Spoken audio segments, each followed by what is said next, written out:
लंबे समय से इंतजार कर रहे बिहार के तमाम शिक्षक अभ्यर्थी जो कभी आवेदन का इंतजार किए तो कभी काउंसलिंग का और अब नियुक्ति पत्र की इंतजार कर रहे हैं।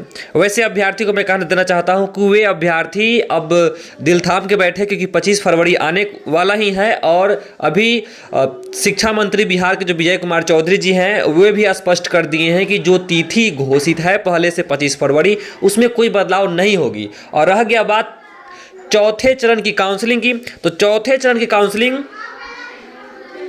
भी ऐसा उन्होंने कहा, एक इंटरव्यू में कहते हुए ऐसा सुना गया कि चौथे चरण की उन्होंने काउंसलिंग की बात नहीं की है, बल्कि तीसरे चरण में जो नियोजन इकाई की किसी तकनीकी प्रॉब्लम के कारण काउंसलिंग नहीं हो पाया है उन नियोजन इकाइयों का काउंसलिंग करा ली जाएगी 25 फरवरी से पहले, और उसके बाद की जो प्रक्रिया है उसको 25 फरवरी से पहले ही निपटा लिया जाएगा ताकि 25 फरवरी को नियुक्ति पत्र वितरण करने में किसी तरह कोई परेशानी ना हो। आइए सुनते हैं कि विजय कुमार चौधरी बिहार के शिक्षकों की नियुक्ति पत्र के बारे में क्या कहा और साथ ही 7वें चरण की जो बहाली होना है उसके बारे में उन्होंने अपनी बातें क्या रखा।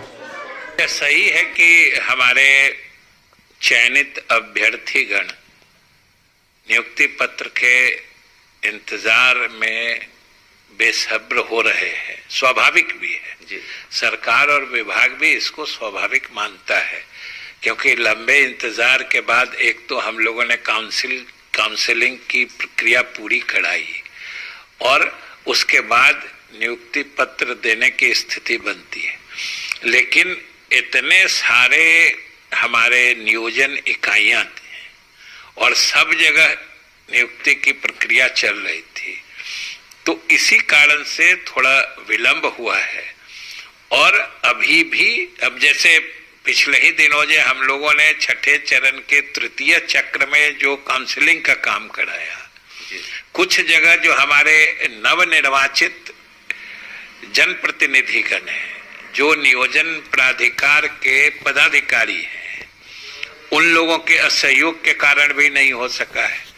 तो जहां जहां जिन नियोजन इकाइयों में हम नियोजन या काउंसलिंग की प्रक्रिया पूरी नहीं कर पाए हैं तृतीय चक्र में, हम उनके भी तिथि की शीघ्र घोषणा करेंगे। इसी बीच में तो काउंसलिंग की बात ही हमने नहीं कही, हमने तो कहा तृतीय चक्र में जी जिन नियोजन इकाइयों में तकनीकी कारणवश काउंसलिंग का काम नहीं हो पाया है, हम वहां भी इसी बीच में करा देंगे और बाकी प्रक्रिया पूरी करके हमें पूरा एहसास है और हम पूरी तरीके से संवेदनशील हैं कि हमारे चयनित अभ्यर्थियों को, जैसा कि हमने पहले भी कहा, कि अब और अधिक इंतजार नहीं करना पड़े, इसके प्रति हम पूरी तरह सजग और 25 फरवरी में बदलाव तो नहीं है सर, बस वही सवाल। पहले से जो घोषित बातें हैं ना, उसमें कोई बदलाव नहीं होने की बात। बिल्कुल। 7वें चरण के अभ्यर्थी भी इंतजार में हैं, तो 7वें चरण की जो तैयारी है वो किस तरह से, उसका शेड्यूल कब से जारी करने वाले हैं?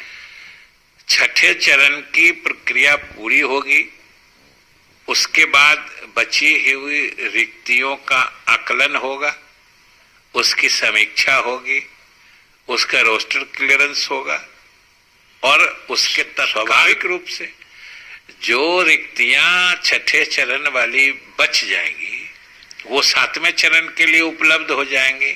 इसके अतिरिक्त जो इस बीच में रिक्तियां बनी होंगी वो भी उसके साथ जुड़ जाएंगे। इसलिए 7वें चरण में भी हम अच्छी काम नहीं लिया है करने, वो अर्थहीन है मेरिट और नॉट इन मेरिट लिस्ट का, उसका कोई माने नहीं है। हमने कहा वो अर्थहीन है, वो थोड़े समय के लिए उसके संबंध में भ्रम की स्थिति पैदा हुई थी जो किसी कारणवश हुई थी, उसमें हम जो अभ्यर्थी हैं उनका भी दोष नहीं दे सकते हैं।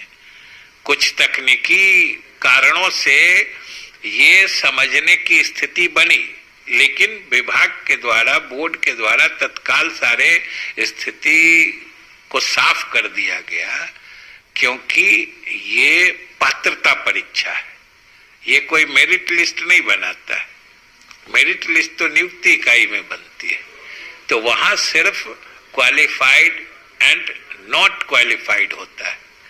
क्वालिफाइड लोगों का मेरिट लिस्ट तो नियुक्ति इकाइयों में बनता है, इसलिए वो किसी तकनीकी कारण से भ्रम की स्थिति उत्पन्न हुई थी, जिसे साफ कर दिया गया था। और मैं समझता हूं दोनों शामिल होंगे, दोनों शामिल होंगे, दोनों क्वालिफाइड है, दोनों योग्य बने रहेंगे। चलिए, और अब तो और अच्छी बात है कि हम लोगों ने भी निर्णय ले लिया है एनसीटीई के तर्ज पर कि एक बार क्वालिफाइड फॉर लाइफ टाइम, एक बार जो पात्र हो गए वो जिंदगी भर के लिए उनकी पात्रता बने रहेगी, बशर्ते उम्र सीमा तक। अभ्यर्थी बेसब्री से इंतजार कर रहे हैं और इस बार चाह रहे हैं कि 25 फरवरी को नियुक्ति पत्र मिले, सबसे पहले मुंह मीठा करेंगे शिक्षा मंत्री विजय कुमार चौधरी का।